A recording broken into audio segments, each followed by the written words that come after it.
So everybody hates good. The definition of hate is an intense hostility and aversion, usually derived from fear, anger, or sense of injury. Every human heart has an intense hostility towards God's moral law. That is why atheists, ardent ones like yourself, argue vehemently against God. That is why people who come to God and are become Christians suffer for their sins, you see, in their heart, because their spirit vehemently rejects God, and God changes them into a creature which will be accepting toward God and His moral dictates and His law. Doesn't mean that somebody can't have love in them and intense hostility toward that which is good at the same time.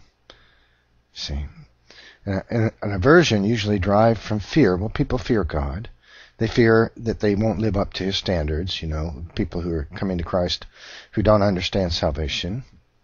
They fear God. They fear the inability for themselves to make themselves worthy of salvation and things like this. They go through, you know, kind of a series of events in their heart and their mind. And atheists fear God also, but from a different way. They fear God because they fear what they know in their deepest recesses of their heart to be true, and that is that God exists. And anger, atheist, you express anger toward God, so you hate God. And even a Christian has anger in their heart. They have anger over the fact that they have certain things about them in their heart that they like, because they're a human being, and they know that God hates those things, and so they hate that too, and a sense of injury. Well, that would be fear of damnation by God. See, so everything about the definition of fear, of hate rather, it sure matches. Yeah, people, in a way, they hate God. Doesn't mean they can't love God at the same time, but you see that the part of them which hates God gets overcome by the work of Jesus Christ in their heart. They become transformed over time, and they come to love God, and they can begin loving God right away. As a matter of fact, when they become a Christian, but God draws people to Himself. You see, becoming a Christian, a true Christian. Now, you can grow up in a church and be a believer. Doesn't mean you're going to be a true Christian. Becoming a true Christian means being transformed in your heart. And that's a process that takes time. God works in someone's heart over time.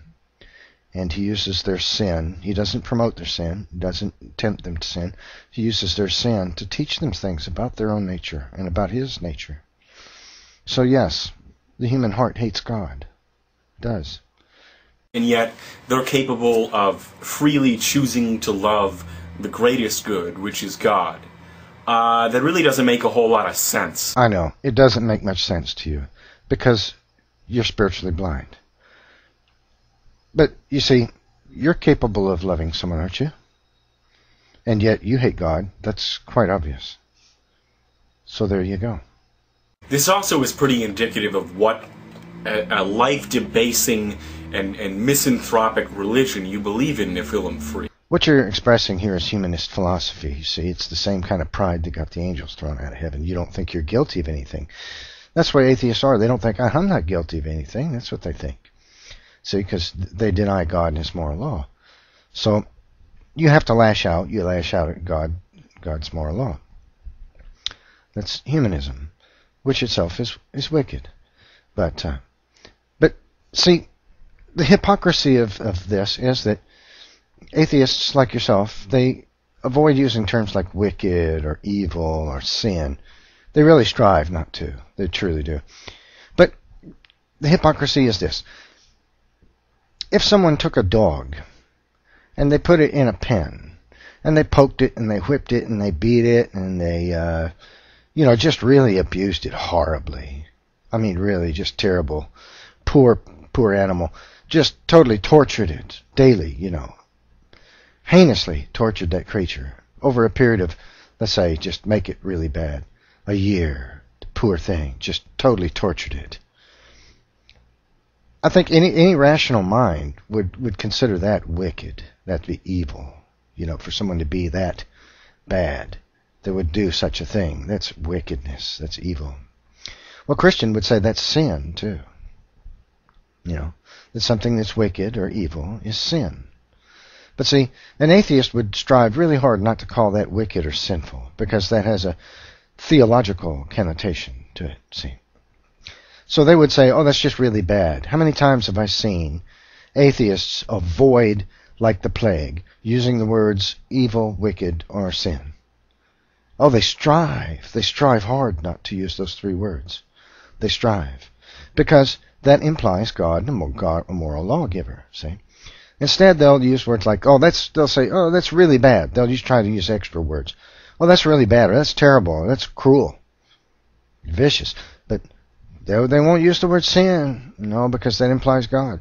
And wicked, that does too, see? And evil, too. So, but any rational mind would agree that is wicked, sinful, and evil.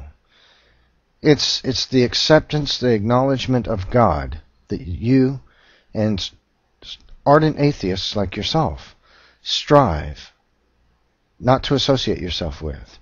And at the same time, you're drawn to it like flies. Drawn like flies. That's why you make so many videos,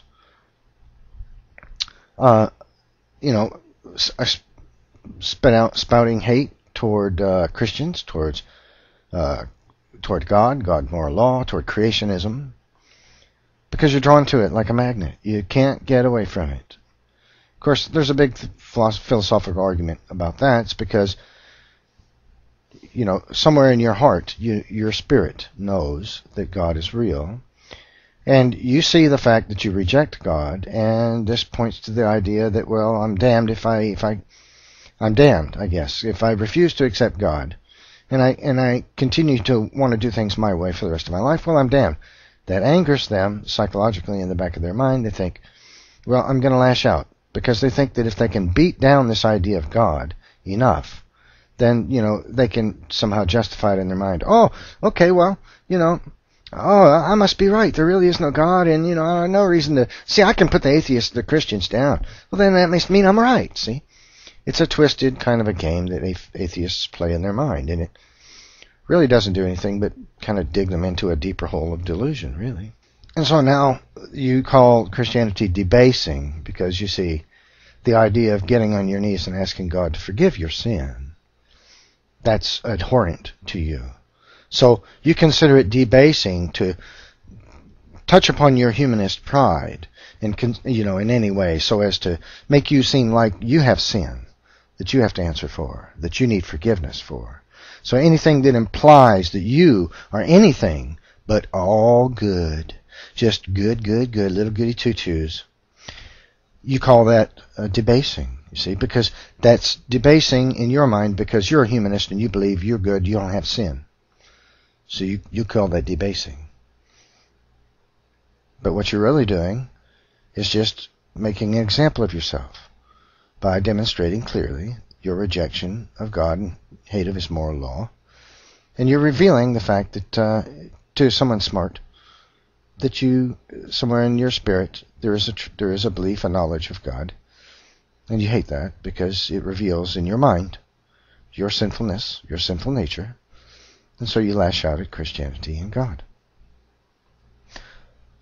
It took me a while to figure out atheists. I guess to really come to this understanding, I had to study these things for probably a year and a half before I finally really clicked in my mind that there is no such thing as a true atheist. There's just none.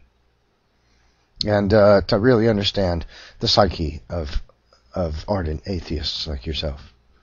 And now it's just as clear as a bell. It's crystal clear.